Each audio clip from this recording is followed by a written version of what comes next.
Welcome to the Directors UK podcast. We're the professional association for UK film and TV directors. No matter the format, no matter the genre, our featured directors share their approach to the craft. We hope you enjoy. Tonight, we have in conversation Ellen Kuras on Lee, hosted by Terry White. Thank you very much and enjoy. Thank you. Good evening, everybody. I am absolutely thrilled to be here with you tonight with this wonderful woman who I get to speak to again because I am in conversation with the award-winning cinematographer and director, Ellen Kuras. She lensed films including Eternal Sunshine of the Spotless Mind, directed television, and made her directorial debut with the documentary Betrayal, a remarkable story of a family forced to emigrate from war-torn Laos to NYC, was shot over 23 years, received an Oscar nomination and 3 major awards at Sundance. We are here to talk about Lee, which is Ellen's feature film debut. The biopic, I hope you know this, by the way, this shouldn't be a spoiler, a biopic about the World War II photographer Lee Miller, starring her good friend and longtime colleague now, Kate Winslet.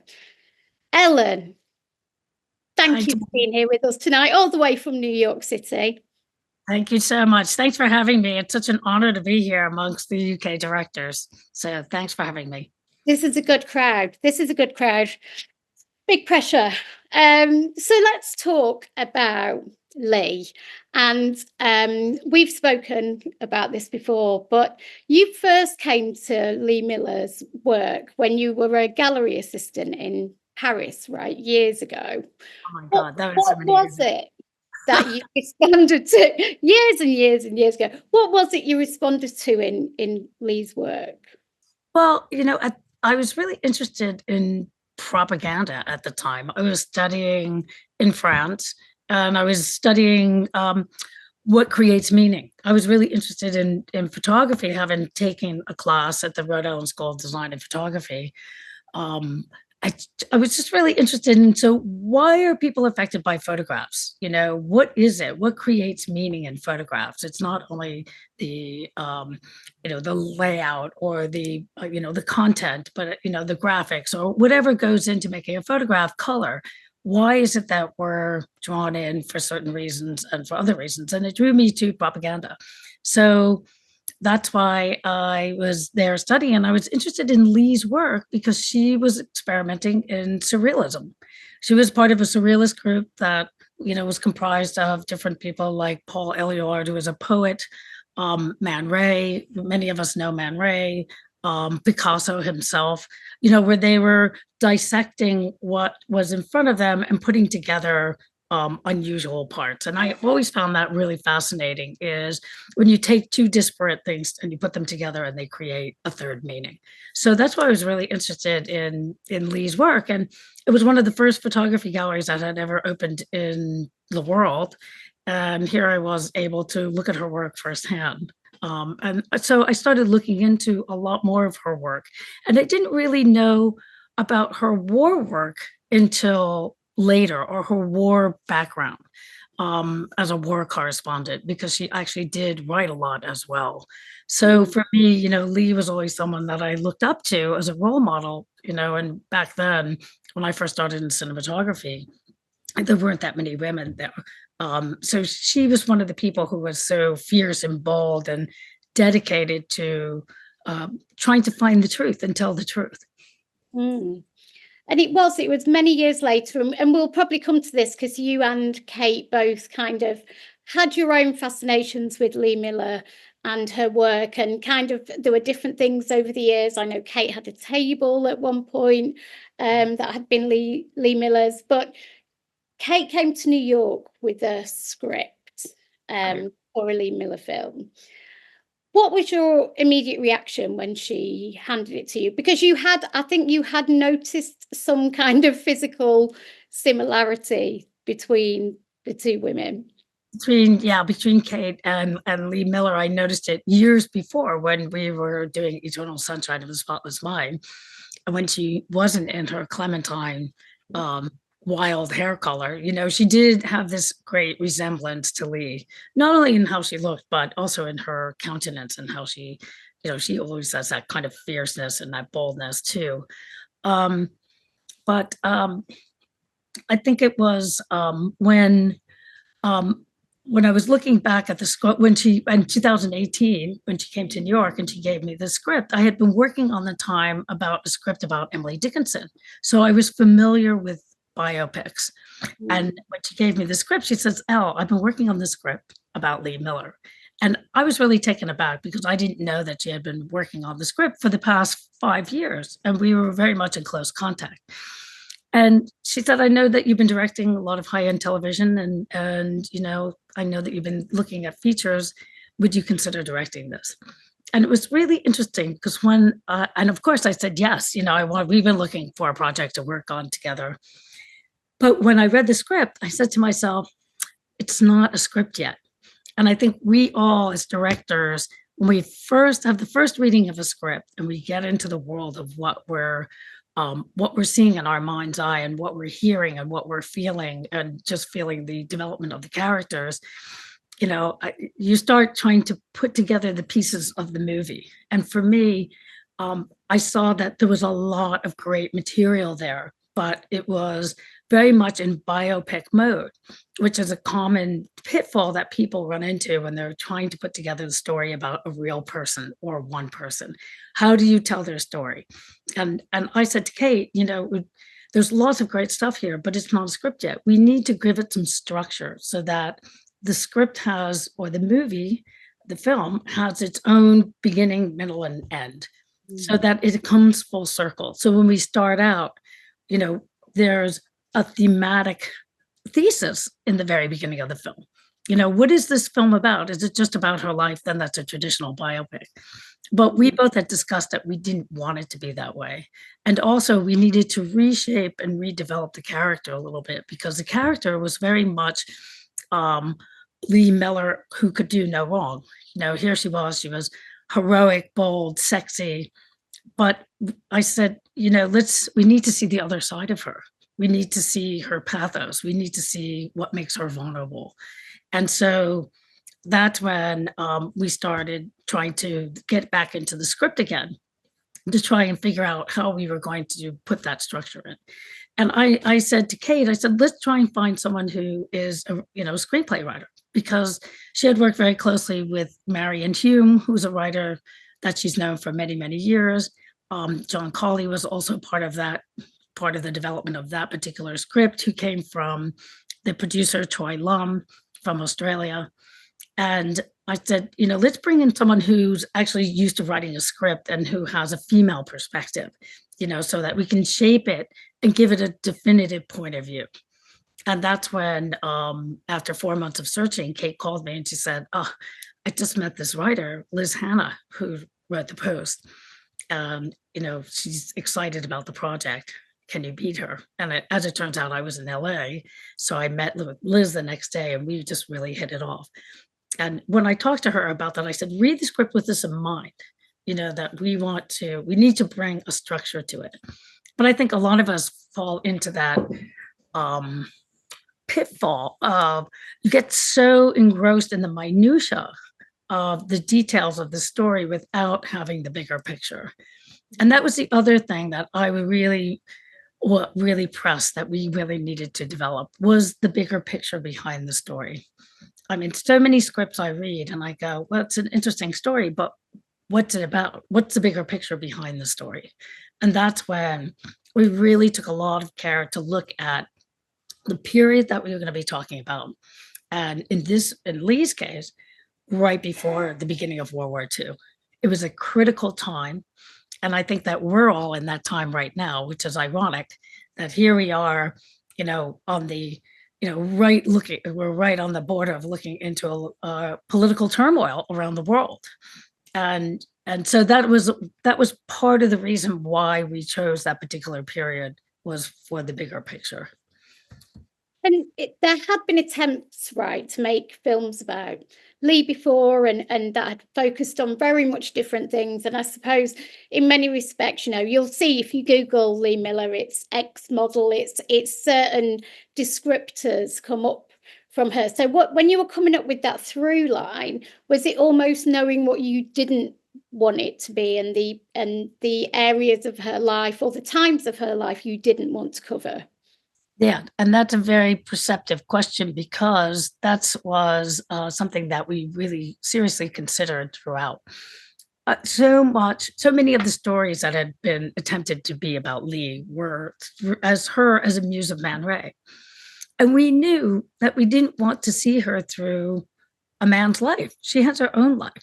We wanted to see her through her own lens and through a more personal lens. And I've been asked about, well, is the female gaze different? What can you describe a scene that shows us that, it was a female gaze? And I was like, it's really a sensibility. It's about how one approaches it. It's about the point of view, and I was really determined not to make a film where we were looking at her go through the motions, where we were, again, objectifying her, as this object. And Kate and I talked a lot about this, of not calling her the muse of Man Ray, and not mentioning muse at all. That, in a way, she was her own muse. She was the one who was deciding what she was going to do. I mean, after all, she is the one who went to Man Ray and said, I want to learn photography and I want to learn it from you. They just happened to get together, but it was very much her own trajectory that was moving her in that direction. And I'm really interested in this sense of her point of view, and the film kind of, from the way it was shot to the pictures you chose to recreate, the scenes that you included from her real life and her real career, how you kind of ensured that point of view was there all the time. So I remember the first time I watched it, and it's the scene where she shoots the underwear in the barracks, and it's very much something that perhaps only a female photographer would think worth documenting, but you understood it from the way you were in there with Lee, with Kate. How did that maintaining, I suppose, that POV work throughout the film? Well, it's very interesting because it's about not sexualizing the POV, which I think was really important in this film.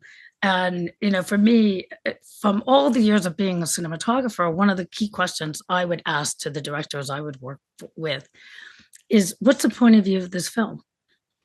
From where are we telling this story? From whose point of view? Is it someone's point of view? Is it an omniscient point of view? Are we shifting points of view, which is also a very interesting way of telling the story? And I knew that we had to be with Lee, right? So when we go into that barracks, the way that we set it up is really important. She's not looking at that underwear as a sexualized kind of object, as like, oh, women's underwear. She first looks around the room and realizes that there's a lot of pictures of children, a lot of effects of the women who are there. And so it becomes much more of a complete picture that's part of this whole, and it's not just one thing. So we set it up in such a way that we're creating the atmosphere and the tone for which she goes to take those photographs. And for her, it's more of a curiosity. She sees it's a difference. It's a difference of women. And the thing about Lee that's interesting is that she was showing us what women were doing, who were actually part of the war effort and creating a history. I mean, otherwise we wouldn't have known what those women did, even though they were very much a part of it. But also she did that when she was, not on the base, and where she was out in the world. She had this uncanny ability of looking around the frame, so to speak. She was looking at what was not combat. She was looking at what happened to the people around the combat. And so, she created this world literally outside of the frame of the war and what was going on in the fighting. And you can see from her photographs that she has this empathy. and approaching it with that kind of sensibility. And we wanted to capture that. We wanted to capture that in how she approached, taking a photograph of a person who's lying there or whatever she's taking a photograph. Kate really built that into the character. Her approach, what was going on in her mind's eye. And the camera, the production design, all of that contributed to that feeling of it. When we were doing the production design with Gemma Jackson, who was my production designer, who did an incredible job on a very little. She is so imaginative and was able to really bring so much to the table and thinking outside of the box, which is what you need to do in an independent film, because this was an independent film. It wasn't like we had a streamer just giving us money. This film was put together, in pieces.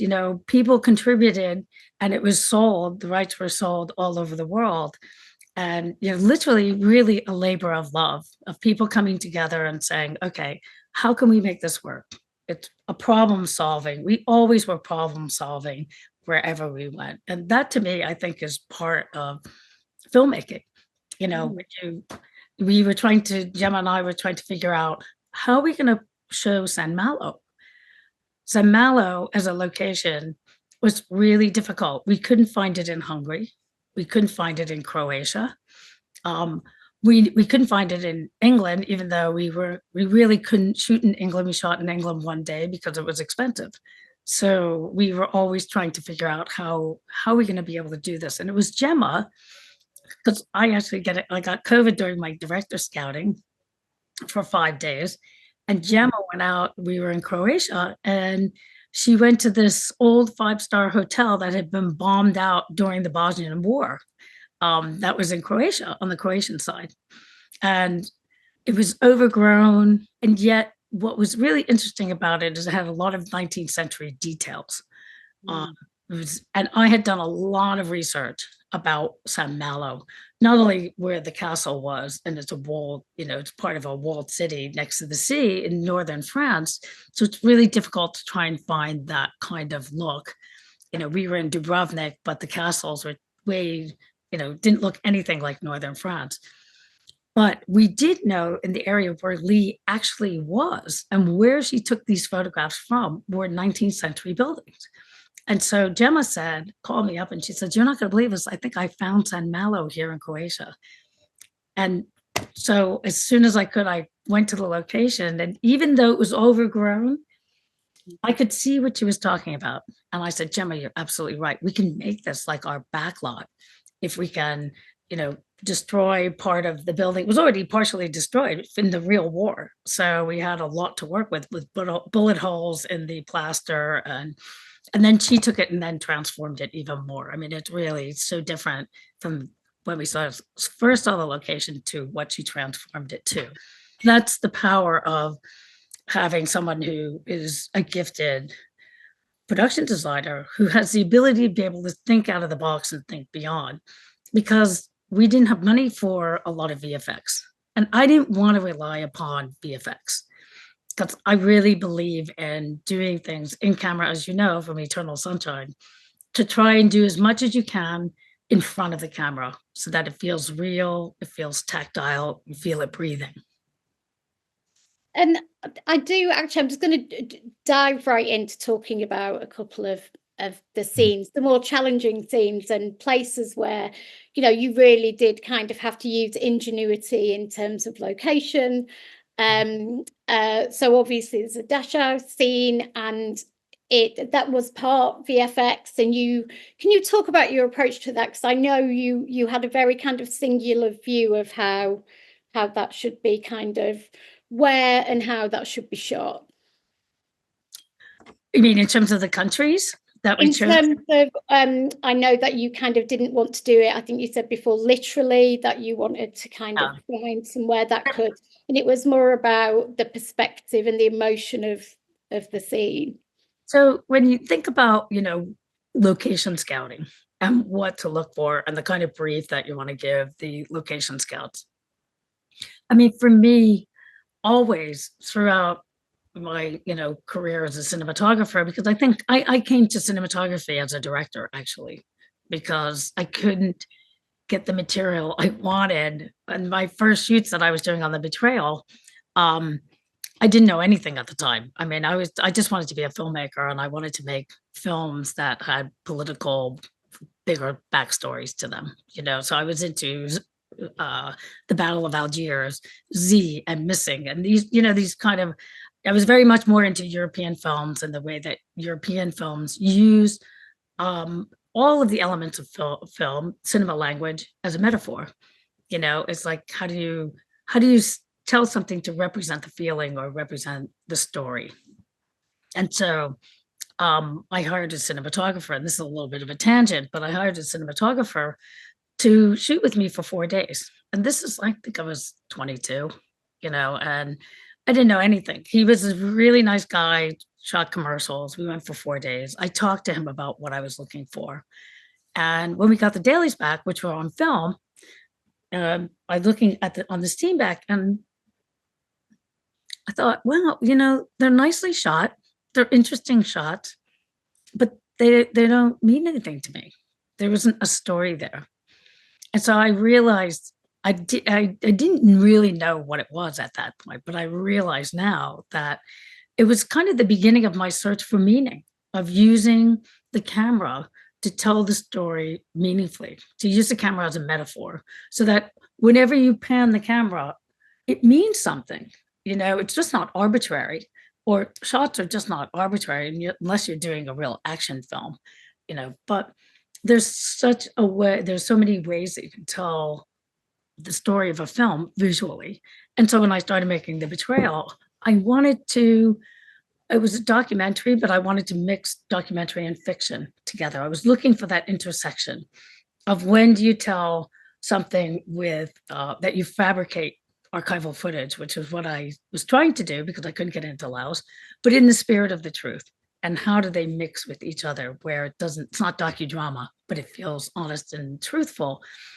And that started me on this search of how to create meaningful images. And so, coming to Lee and thinking about locations and where we were going to shoot, we knew that we would shoot in Hungary, probably because of the tax breaks there, but also because the texture of the buildings there, there hasn't been as much renovation as there had throughout all of Eastern Europe. Now that they've joined the EU, there's been money that has been given, for renovating these buildings. And so we knew we would have the texture in Hungary. But for me, the idea of looking for a location is about meaning. So, for example, when we were looking for Dachau, I knew that Dachau was going to be tricky because, first of all, when you go to Dachau, the real Dachau, it's changed dramatically. It doesn't really have the look or the feeling as it did when it was actually in process. So I knew that I wanted to make it, I wanted to have the location have the feeling of it, evoke the feeling of the place, and be, have the elements, but not have to be a literal depiction of it. Like I knew that I didn't want to just go like, here's Dachau as an establishing shot and then see them in it. To me, I'm always shying away from doing like the establishing shot and then moving into it, but it's more a reveal. It's a much more personal reveal. So I just realized that I wanted to tell that story personally through the eyes and through the experiences of Davy and Lee. So when I went to Hungary, I, of course, was taken to what was considered the concentration camp set. And I'd known about this set before because a friend of mine had shot there and sent me some photos. And I said, this actually, it can't work because it doesn't have the elements of Dachau. This is much more like Auschwitz, which is why it's important to know your research. You have to know what these places look like if it's a real place. And that was the other challenge of doing Lee is you have a real person, real places, real events. When do you depart from them and when do you stay true to them? Again, in the spirit of the truth. So they said, well, what is it? And I said, they showed me some buildings, and I was like, doesn't really have the feeling of it. I said, you know what, maybe we should go to some military bases, because the military bases in Eastern Europe have a sort of kind of feeling with the barracks and that kind of thing. And they they were looking for something, and we kept on looking, and we didn't really find it. And then one day I was looking at some folders of airports, because we knew we had to shoot in the airport. And in one of the folders, there was somebody mistakenly put this folder in the airport section, which was actually a small military base that was quite far outside of Budapest. And I opened it up and I said, this is Dachau. I mean, it took my breath away because of the trees, the cobblestones, a couple of the buildings. It just had a feeling of the place. So I said, let's go here. So we drove all the way out there. It was an hour away, which of course is always a consideration. Can we put the crew up overnight, or how do we make those days happen? But it was really worth it, because when we got there, it was really small. There wasn't much there. But I realized, I said, if we build the gate here, that gate is the gate that doesn't exist anymore in Dachau. I said, but it's so iconic. It's a quick read as to where we are. There you have the eagle, you have the swastika, and it was real. It was a real thing. And Lee Miller had taken a photograph of it when she went to Dachau for the first time. So I said, if we put the gate here and we don't look over here, that became a big joke with me. I was like, okay, we're going to deny that. The back of the camera is going to be there. We're not going to see it. We're just going to see here. And I'm going to block everything and block the camera so that we're here, and that we only see in this direction. What the biggest challenge I would say is, we had cash flow, and Kate talk about this, the two producers, Kate Winslet and Kate Swalloman talk about, that, cash flow was a tricky thing on this film, and for me as a director, there were times when I would, learn that the crew, the art department crew was being asked to step down for a week. This is on Friday at 5:00, and I'm like, okay, it's that kind of thing really freaks everybody out. To try and keep going, keep everybody's morale up. But the one thing that we didn't have, and Gemma, I think, really struggled with too, is being able to finish off the backside of Dachau. That was like, no, we didn't have the money for it. I'm like, guys, we need to be able to do a reverse on Lee and Davy coming through the gates of Dachau. That's important.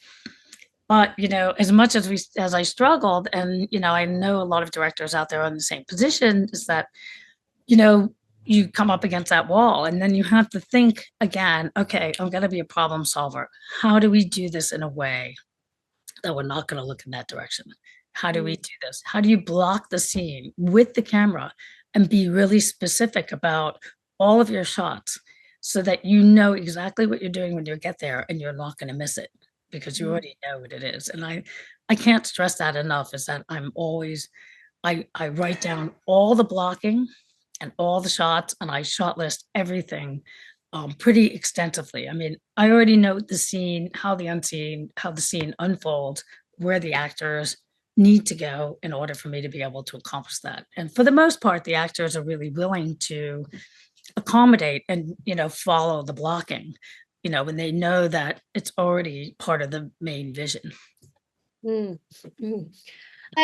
what I do think's really interesting, and I think, and listening to you talk about those challenges, it's incredible what you accomplished on screen, and the intent behind your camera moves. And obviously, as you say, you plot out each one in detail. But I was fascinated by, obviously, most of the scene you hold on their reactions, as you were speaking to earlier, the kind of horror you experience through their horror, and then you do see what they see at the end.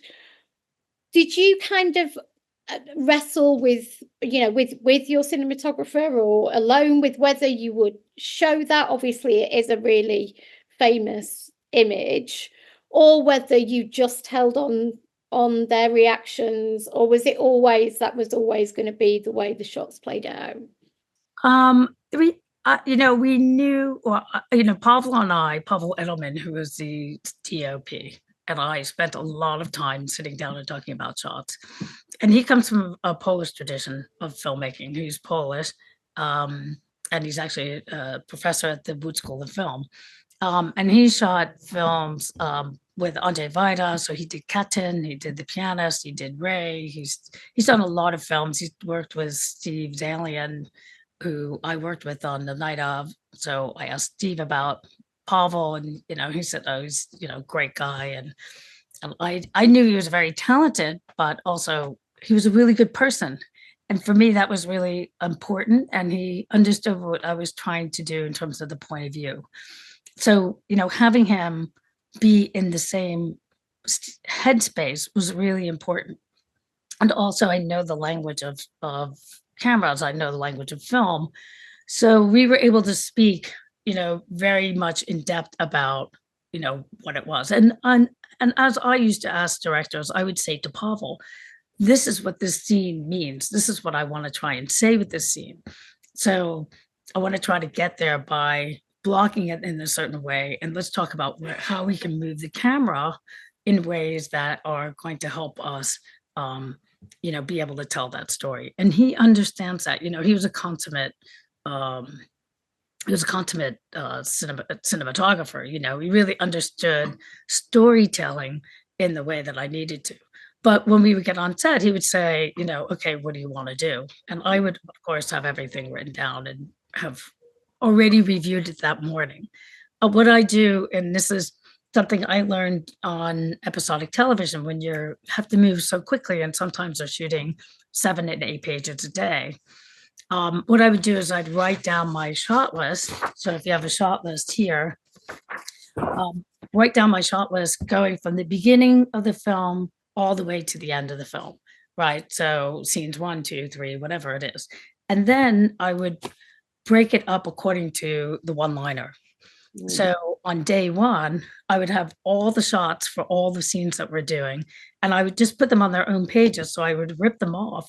So I would have them ready and available. So I would have all my shots for that day, because sometimes it's not in day order, but at least it's a lot easier for, being able to work and having it in mind and reviewing it the night before.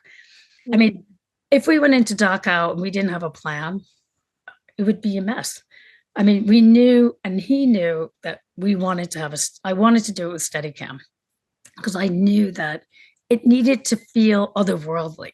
It needed to feel like when you go into a place and you almost don't believe it, and you're in a way, you're in your own continuum. I wanted it to feel that way. So we gave Marcus, who was our Steadicam operator and our 8-camera operator, flexibility to be able to come around and see them. And sometimes I would do another take and I would say, oh, okay, when you come here, I want you to come over 3/4 back and then move around, because then we can capture that in a different way. So always being aware of, you're the director, you can decide those beats that you want to capture. And you can see them, have them discover it, but then be right there and talk them through it, and do another take and do it as you envision it. And given what you've said about meaning and emotion and point of view, I'm really interested actually in the use of Steadicam, but also handhelds, your relationship in the film, and I suppose our relationship as the audience with depth of field, and then the format as well, and just to talk us through kind of your choices with Pavel and why you made those choices to make this film. Well, Pavel, I like, as when I was a cinematographer, I'd like being able to have input into, how things will look. And with Pavel, he was very much keen on using the new Arri 35, and it had just come out. And we didn't even have a backup camera because Arri gave us, they were almost prototype. But they were really, really beautiful cameras, because I had talked to Pavel about testing the LF, which is a large format, the Mini, and the Venice, which had also come out, which I, had used with Marty Scorsese. And it was really beautiful. So he wanted to do that. And I told him, okay, and whatever lenses you want to choose, I really want to shoot wide open. I want to be able to bring all the feeling and the action forward. So the focus is all the way forward. So I want to be with Kate. So we're right here, so that, the focus is on her face or on her eyes, and everything else falls off, as much as possible. But he comes from a certain tradition, so I had to keep on reminding him of that. It's like, are we wide open? As a director, you have to keep your eyes on that. You have to, be part of that, know a little bit of your technical, so that you can help get the effect that you want. I would say one of the biggest challenges I had is that we didn't have any rehearsals for the actors. We didn't have any time, because originally we were going to have 11 weeks of shooting, and then it went down to 10 weeks, and then it went down to 9 weeks. So we shot this film in 9 weeks over 3 countries, which is very, very ambitious. And, we had an ambitious schedule. And what that meant is that the actors, we had no rehearsal time, because the actors would come in the day before, go to wardrobe, and come to set the next morning. So it was really important that obviously we're hugely gifted with amazing cast.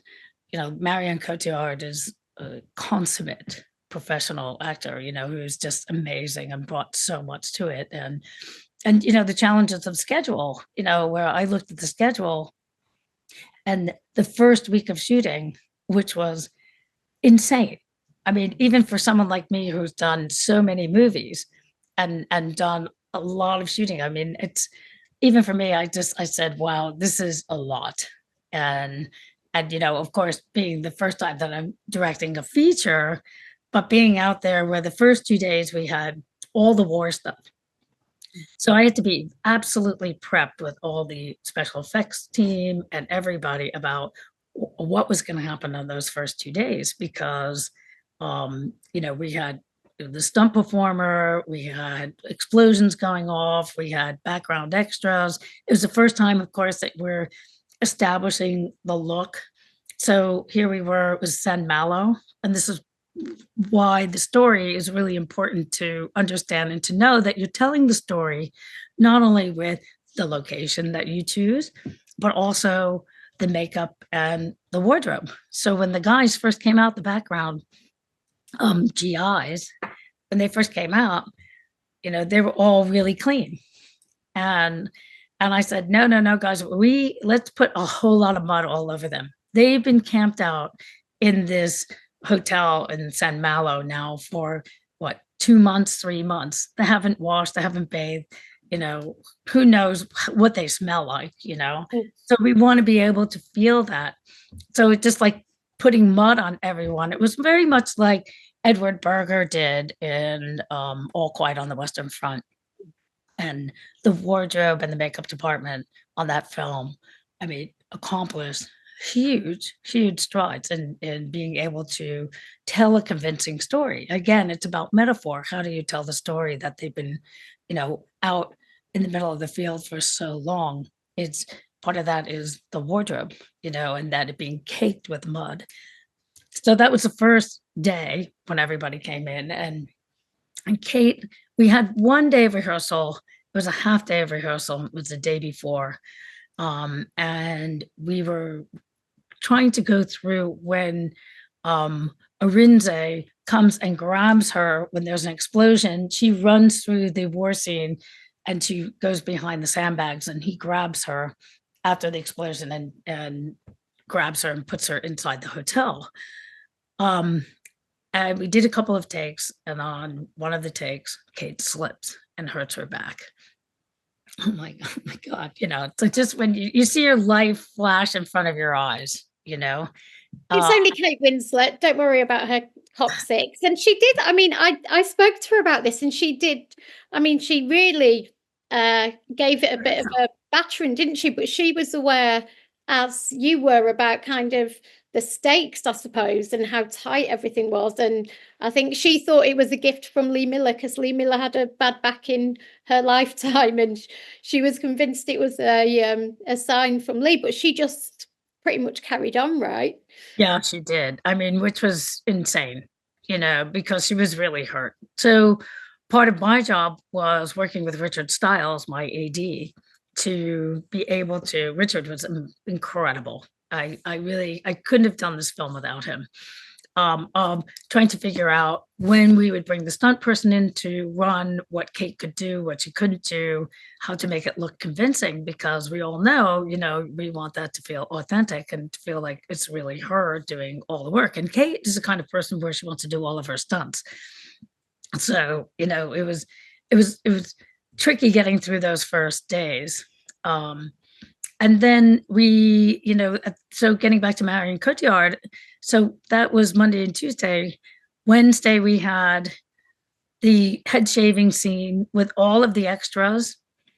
And then we had more war scenes on Thursday. And then on Friday, we had Marion Cotillard in that big room where she is discovered by Lee after the war. Oh, and devastating. I said to Richard, I said, is there any way that we can put that scene second, so that it's not the first scene that Marion needs to do? And we couldn't, because we were so tightly scheduled. And I said, well, let's ask Marion. I mean, really, if we have to change it, we'll figure something out. And so she was okay with it. She says, no, I can do it. We can do it. So, it was really amazing that all of the actors, were so much on board with going with our flow. I know that Alexandra Skarsgård, would fly in the day after Succession and just arrive on set, know all of his lines, be utmost, professional person on set. And, so we were really lucky to have such an incredible group of actors who are willing to, willing to be part of the project in the way that they were, literally a labor of love. And I was very fortunate as a director to be working with Kate, who as a producer was able to call up, some of the actors and just say, hey, we're doing this film, would you like to be a part of it? Would you like to join us? And that was huge, because, to be able to work with someone of her stature and standing, and also tenacity to try and, to get this film and push it over the line is incredible. And I know she was instrumental in Andy Samberg coming on board, and who's incredible as Davy Sherman. I mean, you kind of watch him and think you should be doing dramatic films constantly. He was incredible, and he spoke about kind of, the sense of being involved in something important. Stood in Hitler's apartment. And, as a Jewish man, playing a Jewish man, significance of that, but how he felt, this was an important thing with all of the right intention behind. How do you kind of make your actors feel, I suppose, safe in that process? Well, just about Andy, and just thinking about Andy as someone who was completely out of the box. Kate and I had talked a lot about who would play David E. Sherman, and did we want to cast someone who is actually Jewish, or would it be an actor, an actor who's playing a Jewish man, or would we have a Jewish actor playing a Jewish person? And I just, I think both of us felt like it would be great to have someone who really had that emotional connection, an actor who has that, who could bring the personal to the performance. But we were trying to think, okay, who could that be? And working with Lucy Bevan and who was our casting director, and Olivia Grant, both of them worked hand in hand, and we would talk about, okay, who would the possibilities be? And it was Marion Hume, who was one of the writers, who knows so much about Lee's background and who brought so much to the table in terms of research and background. She actually just said, "What about Andy Samberg?" And we're like, "Andy Samberg? Wow, what an interesting idea! Very much out of the box." And it's like, okay, here you have a person who's known for comedy, but who's able, with his range of talent, and he was able to bring, so much to bring emotionally to this serious story of David E. Sherman. I mean, Davy was somebody who was humorous in himself as a person, but we knew that it would be important to have him bring out his emotional import. And Kate actually spent a lot of time with Andy offset, working with him because they were each other's sidekick. So, she was able to enable him to feel much more comfortable, being together as colleagues, as partners. So you feel that kind of charisma and that attachment when they get on, in front of the camera on set, and Andy, who's been a producer, who's done his own shows, he actually would come up occasionally with some suggestions, which I thought were really well placed, and we would talk about them. And sometimes I would incorporate them into the blocking or not. But I really loved working with him because he was such a sensitive soul, And I think it's really interesting that people can bring something really unexpected to the table, and that directors shouldn't discount people just because of what they're known for. But it's interesting to look, beyond that and to think out of the box. I mean, the same could be said of Jim Carrey in Eternal Sunshine. Nobody thought that he could do, first of all, it was an ensemble piece, right? He had been in films that were only about one person, one character, and then to do something which was much more serious. So, and that was, I have to say, very much to Michel Gondry's ability to be able to direct on set and to keep that ensemble together. And, and we had some changes we had to make at the very beginning of Eternal Sunshine because it was all handheld, all film, 35 millimeter film. So we started out by shooting 1,000-foot mags, which is 11 minutes, and they're really heavy. So, and it would be me, and I would call Chris Knorr, not the B camera, he was the other camera, because I was using the cameras as two main cameras to get important action, matched action at the same time. Then after the second day, the end of the second day, Anthony Bregman, the producer, came to me and he said, "So Ellen, I don't know what to do. The Bond company is going to step in because we've shot so much film." And I said, like 35,000 feet the first day or whatever it was. And I said, well, it's really difficult because Michelle doesn't know when to call cut because Jim Carrey is used to being only one character. So he wants to keep on going again and again and again. And I said, we have to limit that. And I said, I can limit it by putting 400-foot mags on. That way it's an automatic cut. The film just rolls out. And so that's what we ended up doing. And it helped Michelle a lot to be able to control what was going on set. But yeah, so I think in terms of casting, it's like choosing people, sometimes they bring something unexpected and you have to have faith in that. But that's just the thing to do, is to bring it out and to encourage that other side.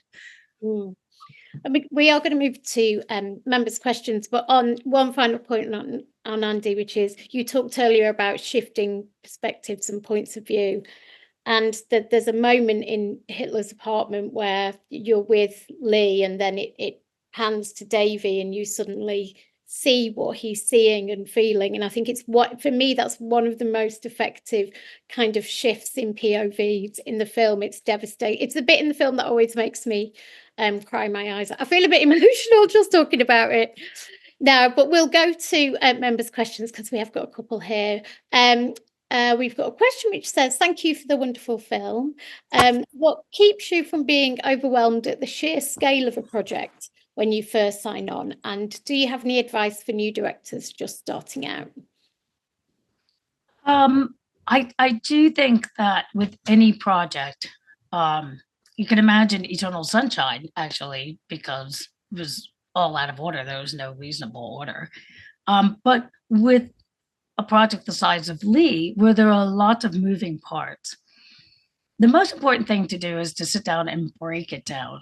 You really need to break down the locations, break down the scenes, and do breakdown of everything, because that enables you to focus on the parts. If you just look at the whole at any given time, you're going to be overwhelmed. But you have to think about it in terms of you're putting all of these parts together and knowing in your mind's eye what that story is going to be. So what's really important, and which I think people forget, is the backstory. What I like to think about the films thematically. What is this film really about, right? What's the thread that connects the entire film, right? It's like when you're writing poetry, there's a certain idea, and everything that goes down on the page has to do with that idea, that central idea that you're working off of. And the same is true with the film and with the script. So that's the most important thing to keep in mind when you're thinking about, putting things together. It's about you're really directing for the subtext. You're not directing so much for the literal words.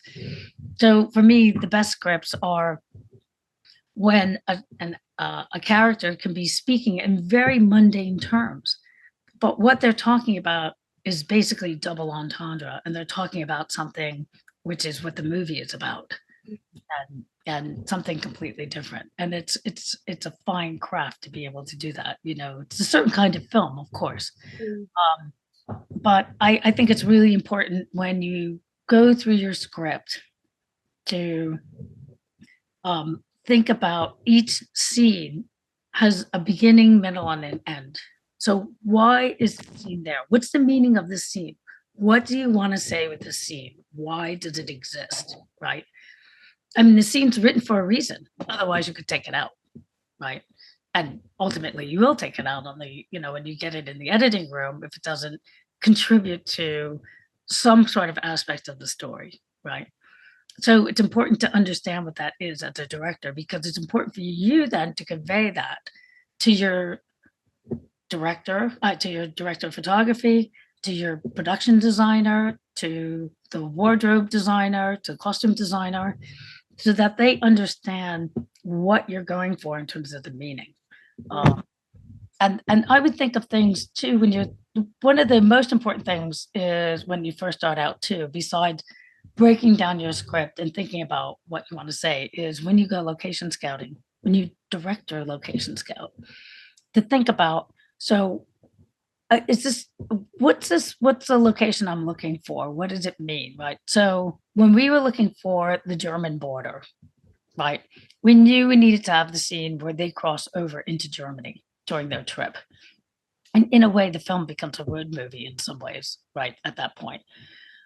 And I can't tell you how many pictures I saw of, like, there would just be a little road and then a little fence there, or there would be, it would be a little gate, and I was like, okay, it's my responsibility as a director to describe to these scouts what I'm looking for, right, in terms of what is the vibe. So I said to them, so I need to feel this expanse of, that they're driving across, because they went across it for months, but we need to feel this expanse that all of a sudden, when they're going into Germany, they're going into the heart of darkness. And we literally, we don't know what they're about to expect. And I wanted to feel there's a scary vibe to it, right? So it's like how to show that. So if you just have a road with a fence, it doesn't show that, how can we find the drummer? And we made a big joke about it because we went to go to 20 locations. Oh, we might have something for the drummer boarder. I was like, okay, let's go see the drummer boarder. But, I think it was the last location that we ultimately found. And I knew it felt like we had to be a little bit higher and then go down and see the road go off into the distance. So we feel them going off into the distance. And so those are the kind of things that it's important to tell the people that you're working with. This is what's in my head. This is the vision. Or if you don't have one, then to talk about it with them about their ideas. Mm. Could you talk about the post-production process? What influence, if any, did execs/producers have on the shape or style of the film, for example, music? Well, this was not a studio picture. It was an independent film. So we weren't so much dictated to from executives. We had some freedom, but what was our guiding process was the length. We knew we wanted to be under 2 hours because we wanted to encapsulate this idea. And also, I mean, myself and Mikkel E.G. Nielsen, who was the editor was somebody who's really, really important. And originally, we had a different producer who was on board, and she was recommending a couple of editors that she had worked with, one in particular. But interestingly, I had been asked to do a film in the States. And I couldn't, it was by another movie actress who was going to star in it, and she wanted to direct it. And I was already in prep on Lee, so I couldn't do it. But I said, I will help you. And when I read the script, I said, it's needs more structure. And then they ended up shooting it, and I ended up looking at the first rough cut. And I said, it's not a movie yet.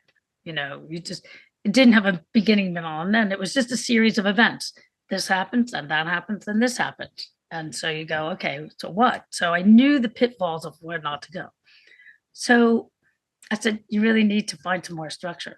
So they went back and they found this editor, Mikkel, who is from Denmark. And I didn't know about him until later. But when they showed me the cut, I said, now you have a film. I said, and not only do you have a film, I said, the editor obviously understands story, character, and metaphor, understands how to use some of the imagery to be able to tell the story. And so I got his number and I got his name. And it wasn't until whatever it was, a year and a half later, when Kate asked me, who are you thinking about for editing? And I said, this guy, he's not very well known, but he's got something. He really, he's really got something. And said, great, well, why don't you interview him? So I interviewed him on Zoom. I was in England at the time.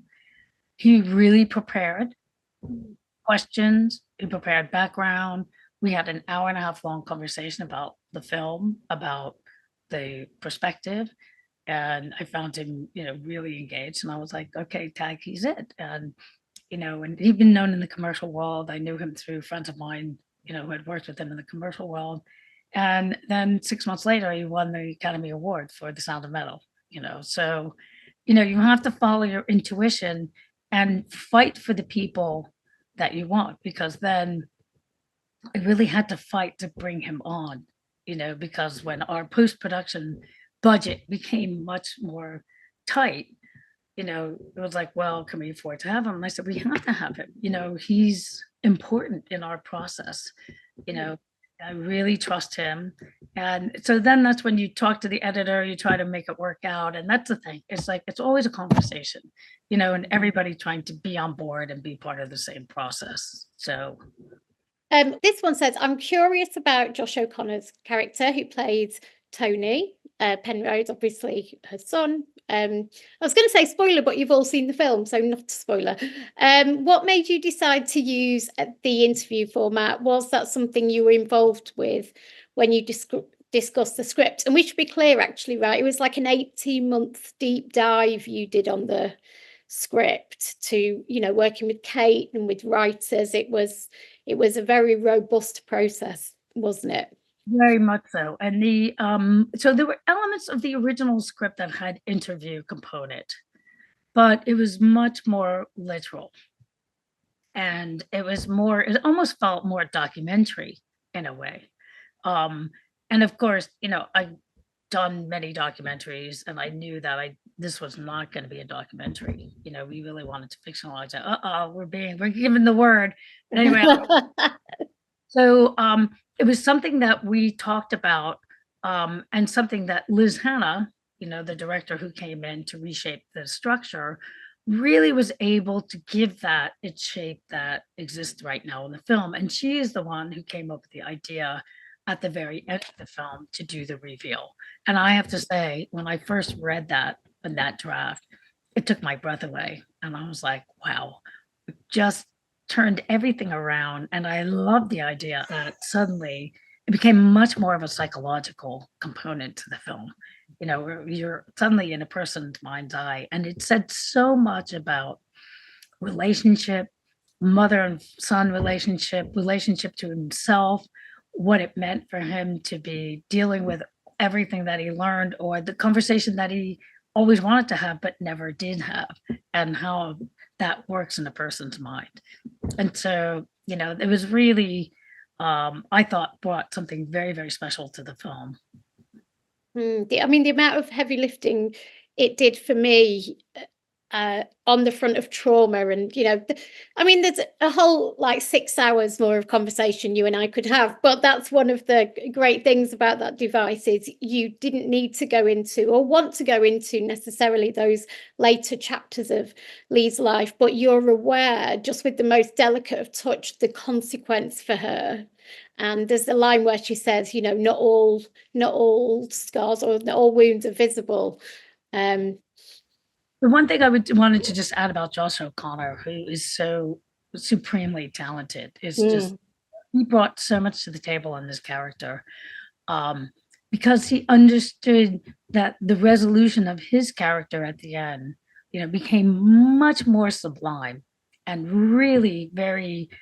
It was the flicker of recognition in his performance, in his eyes. And it just so much that he brought to it to be able to continue the conceit of being the journalist, and then slowly we come to understand that something else is going on and we can't quite put our finger on it. And then in the end, we are able to see that resolve. But he plays it with such restraint, that it ends up making it work, and it becomes, it's Lee's story, yet we also have that glimmer of what happened to Tony Penrose as well. Thank you so much. Thank you so much for inviting me. Thanks, everybody. Good luck with your work out there. This podcast was recorded at a Directors UK member event. You can hear plenty more directors in conversation by subscribing on the usual streaming platforms. Follow us on social media and find out more about us at directors.uk.com.